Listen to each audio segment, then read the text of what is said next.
Naniniwala ba kayo sa kasabihang magbiro ka na daw sa lasing, wag lang sa bagong gising? Mas naniniwala ako sa kasabihang magbiro ka na sa lasing, wag lang sa taong in love. Tell you why. Kasi 'di ba ang taong in love medyo sensitive yung emotions niyan. 'Di ba? Maraming nagagawa yung isang taong in love na hindi natin ini-expect na magagawa niya. 'Di ba ang love, kaya tayong pangitiin, kaya tayong pakiligin. Sa isang iglap, kaya tayong mainis o pwede tayong magalit, di ba?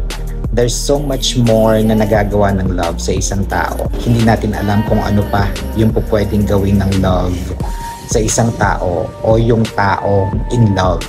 Hindi natin alam kung anong kaya nilang gawin. That's why hindi natin pwedeng paglaruan yung love, lalong-lalo na yung isang taong in love.